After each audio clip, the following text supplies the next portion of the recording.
ध्यान सिर्फ किसान आंदोलन पर टिका हुआ है, लेकिन क्या आपने सोचा कि पेट्रोल के बढ़ते दामों को लेकर आम जनता की जिंदगी पर क्या असर पड़ रहा है? उनकी रोज़मर्रा की चीज़ें दिन प्रतिदिन महंगी होती जा रही है। दिन प्रतिदिन लोगों को बड़ी से बड़ी परेशानियों से जूझना पड़ रहा है। एक तरफ कोरोना काल है तो एक तरफ पेट्रोल के बढ़ते दाम। आखिर जनता करे तो करे क्या? तो आइए जानते हैं। हम जो अभी जहाँ मौजूद है वो जयपुर के सिविल लाइंस पेट्रोल पंप पर है। यहाँ के लोगों से जानते हैं कि उनको इस परेशानियों का कैसे सामना करना पड़ रहा है और ये इन बढ़ते दामों से कैसे दिन प्रतिदिन चुनौतियों को कैसे फेस करना पड़ रहा है। आइए जानते हैं। तो हमें आज इनके लोगों से बात करते हैं और जानते हैं। मैम, आपका शुभ नाम? प्रिया सेन। प्रिया सेन। मैम, ये जो पेट्रोल के बढ़ते दाम इतने दिन प्रतिदिन बढ़ते जा रहे हैं, तो इससे आपकी लाइफ में भी कोई चेंजेस आ रहे हैं? आपके भी कोई असर पड़ रहा है? असर तो मैम पड़ता ही है हर चीज़ का। एक सेकेंड। जैसे कि देख रहे हैं कि दिन प्रतिदिन सबकी ज़िंदगी में असर पड़ता जा रहा है। अभी पावर पेट्रोल की जो कीमत है वो 103.15% लीटर है और जो सामान्य पेट्रोल की कीमत है वो 93.84 प्रति लीटर है। तो आइए जानते हैं कि इन लोगों की ज़िंदगी में क्या प्रभाव पड़ रहा है। हम बात करते हैं इनके लोगों से। आपका शुभ नाम? अनिल। अनिल सर, ये जो पेट्रोल के दाम बढ़ते जा रहे हैं दिन प्रतिदिन, तो इससे आपकी जीवन में कोई हो रही है? हमारी जेब खाली हो रही है। वो कि जेब खाली हो रही है, हमारा बजट कमज़ोर होता जा रहा है और हम जागरूक नहीं है, इसलिए ये हमारे साथ हो रहा है। आम आदमी बन के रह गया है, उसमें जागरूकता नहीं है, इसलिए सरकार हावी है और ये बढ़ेगा, 100 रुपये तक जाएगा, कोई नहीं बोलेगा, ऐसा ही रहेगा। ये लोगों ने अनुमान लगाने शुरू कर दिए हैं। सर, आप सरकार से कोई अपील करना चाहेंगे इसको लेकर? कंट्रोल करे, इसका भाव कम करे, टैक्सेस कम करे। राज्य सरकार 30 रुपये लीटर पे आपके 60 रुपये टैक्स जा रहा है, उसको कम करे, उसी से कंट्रोल होगा। और तो कैसे होगा? हमने तो अपना कंट्रोल कर लिया है, कम काम में ले रहे हैं हम, जितना ज़रूरत होता है उतना ही लेते हैं। तो लोगों के बजट पे भी आप देख सकते हैं कि बहुत भारी असर पड़ा है। लोगों ने अपने जीवनचर्या में भी बहुत से चेंजेस ला चुके हैं सिर्फ इन पेट्रोल के बढ़ते दामों को लेकर। आइए हम और भी लोगों से बात करते हैं। मैं कैमरामैन से अनुरोध करूंगी कि वो कैमरे को इधर ले जाए और दिखाए कि कैसे लोग बाग अपने कैसे पेट्रोल बढ़वाने में रेट्स में कैसे चेंजेस लेकर आ रहे हैं। तो आइए बात करते हैं लोगों से। सर, आपका शुभ नाम? अक्षय। जी, आपकी जो दिन प्रतिदिन पेट्रोल महंगा होते जा रहा है, जैसे आज भी राजधानी जयपुर में बहुत पेट्रोल ऊंचा बढ़ चुका है, तो इससे आपकी जीवन शैली में कोई प्रभाव आया? मैडम, बहुत ज़्यादा प्रभाव आया। डेली का 200 रुपये का पेट्रोल डलाते हैं। पहले 200 रुपये का पेट्रोल में 2 दिन चल जाता था, एक दिन ही नहीं चलता। बहुत ज़्यादा प्रभाव तो पड़ेगा, महंगा होगा पेट्रोल। वो तो सर, आप सरकार से इस चीज़ को लेके कोई अपील करना चाहेंगे? तो सरकार से अपील करना चाहते हैं कि इतना पूरा भारत शहर में सबसे ज़्यादा महंगा जयपुर में क्यों है? जयपुर में सॉरी यानी राजस्थान में सबसे महंगा है पूरे भारत में। तो सरकार के ऊपर इस विषय पे ध्यान देना चाहिए, गहलोत सरकार को। सरकार अभी शायद किसान आंदोलन के उसमें बिजी है या वो आम जनता पर ध्यान नहीं दे पा रही है, कुछ भी हो सकता है। लेकिन इससे आम जिंदगी। सर, आप एक बार बताएंगे कि जो पेट्रोल के जो बढ़ते दाम हैं, इन पे आपकी जीवन शैली में क्या असर पड़ रहा है?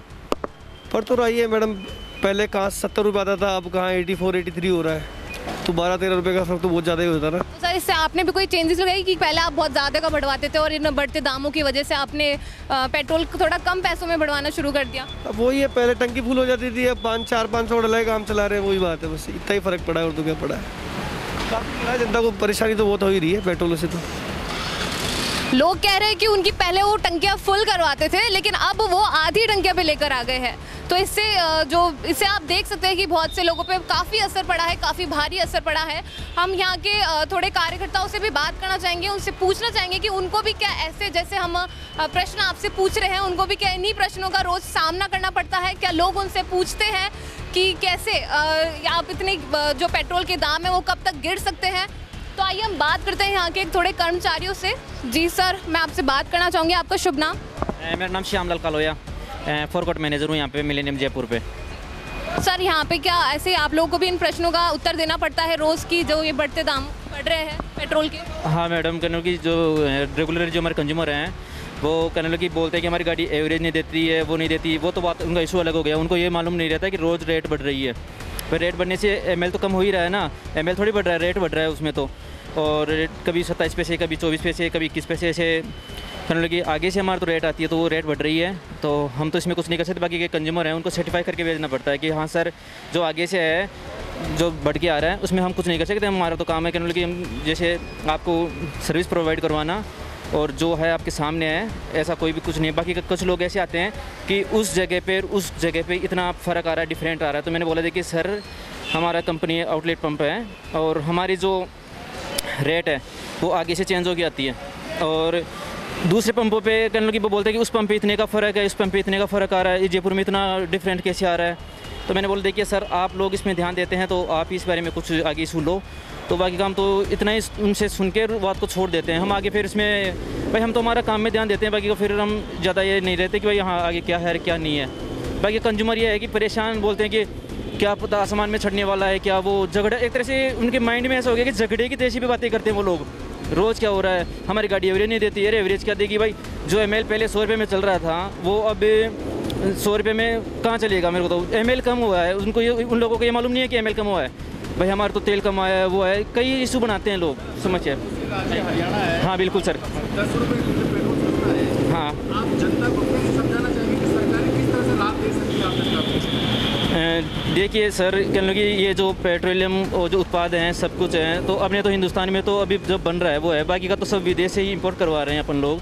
तो जो टैक्सेस हैं वो कहने लगी अपने से जो हाई कमान बोलते हैं हम लोग, तो वही इनको कहने लगी सेटल कर रहे हैं कि भाई उनको इकोनॉमी को देखते हुए भाई इकोनॉमी को कैसे उनको शेड्यूल चलाना है, तो वो उसके हिसाब से ही वो इसको एक तरह से इक्वल लेके चल रहे हैं कि भाई हाँ इसको भाई अगर उनको भी कहने लगी जो मैं तो कुछ मानूँ इनकम का सोर्स मानूँ या कुछ भी मानूँ इकोनॉमी को चलाने के लिए, तो एक तो पेट्रोलियम उत्पाद इस टाइम चल रहा है, बाकी का लॉकडाउन के अंदर, और तो मेरे को कोई बिजनेस भी नहीं चल रहा है। कहने लगे कुछ उद्योग धंधे हैं वो भी एक तरह से लोग आते हैं यहाँ पे हमारे काम के लिए। तो एक तो मैंने ये चीज़ देखा कि जो 4 व्हीलर वाला है वो जो तेल कहने लगी समथिंग फुल टैंक करवाता था वो आज 250 या 150 या 500 रुपये मान लो। लास्ट जो VIP लोग हैं ना वो उनका तो मैं कहना बोलूँगा नहीं, बाकी तो कुछ जो लोग हैं वो 500 रुपये या 1000 रुपये में अपनी गाड़ी का काम चला रहे हैं, और जितना हो रहे हैं उतना कम उपयोग ले रहे हैं गाड़ियों का। और सेल में भी कहने लगी लॉकडाउन के बाद में फ़र्क पड़ा है बहुत सारा। सर आपको क्या लगता है कि जैसे कि पेट्रोल के दाम अब बढ़ चुके हैं, आने वाले टाइम पे क्या और भी चीज़ों में बदलाव आ सकते हैं कि गैस सिलेंडर तेल इनमें? मैडम देखिए ऐसा है, ये एक राजकीय जो व्यवस्था है उसको चलाने के लिए IPS IAS कई लेवल के लोग बैठे हैं। तो वो लोग क्या करते हैं कि वित्त का एक रेगुलेशन कहने लगी उसको लेवल लेके चलने के लिए वो कुछ भी उनको जो अच्छा लगता है वो करते हैं। जैसे कि उनको सोचना है कि भाई आगे अपने को इतने कर्मचारी हैं उनको कैसे वेतन देके एक तरह से अपना काम कैसे चलेगा, तो उनके पास में वो इनकम का सोर्स देखते हैं, देखिए भाई इनकम कैसे होगी मेरे पास में और कैसे नहीं होगी मेरे पास में। तो वो जो बैठे हुए हैं भाई देखिए अपने शासन व्यवस्था है हिंदुस्तान की, उसके अंदर अर्थव्यवस्था को चलाने के लिए एक जैसे हम लोग हैं हमारे ऊपर हाई कमान के लोग इंचार्ज कॉम ऑफिसर है, हम 4 कोर्ट हैं, 4 कोर्ट के नीचे हमारे FSM है, WSC वाले हैं, एयर बॉय हैं, हमारे जो लड़के हैं। तो जैसे हमारे ऊपर प्रेशर आता है तो हम लोग उनको कहने लगी कन्वर्ट करते हैं भाई हमारा कैसे काम चलेगा यहाँ पे, कैसे लड़कों को हम फीलिंग करेंगे। तो वो कहने लगी एक अलग व्यवस्था है सारी एक। तो देखिए आप देख सकते हैं कि कैसे कि जैसे लोगों चलिए हम चलते हैं और बताते हैं आपको इसके बारे में कि कैसे इस देश की अर्थव्यवस्था की वजह से लोगों को भारी से भारी परेशानियों का सामना करना पड़ रहा है और कैसे लोगों को ये देखना पड़ रहा है कि जी तो देख सकते हैं आप कि कैसे लोगों की इस अर्थव्यवस्था की वजह से कैसे लोगों को परेशानियों का सामना करना पड़ रहा है। हम सरकार से अनुरोध करना चाहेंगे कि जल्द से जल्द इन लोगों की परेशानी को देखते हुए इस पे कड़े से कड़े एक्शन लिए जाए, पेट्रोल के भाव थोड़े सस्ते किए जाए ताकि आम जनता को राहत मिले। इसी के साथ मैं काव्या सेन, कैमरामैन मनोज यादव के साथ।